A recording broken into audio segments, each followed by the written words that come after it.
নমস্কার, সকলকে সুপ্রভাত। জয় মা তারা, জয় গুরুবা।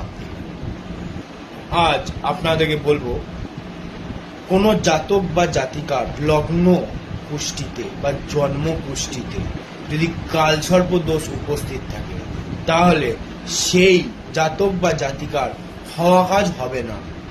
তীরে গিয়ে আপনার তরি ডুবে যাবে। যে কাজে আপনি সাফল্য অর্জন করতে পারেন, সে কাজও আপনার আটকে যাবে। মেয়েদের জন্য বলবো, আপনার জন্মকুষ্ঠিতে যদি কালসর্প দোষ থাকে, আপনার কিন্তু বিবাহে বাধা আসবেই। কালসর্প দোষ নিবারণের জন্য ছোট্ট একটি টিপস, মহামৃত্যুঞ্জয় মন্ত্রে শ্রবণ করুন। ওম ত্রম্বকম যজামহে সুগন্ধিম পুষ্টিবর্ধনম উর্বারুকমিব বন্ধনান মৃত্যোর্মুক্ষ্যমামৃতাৎ। এই মন্ত্রটি 108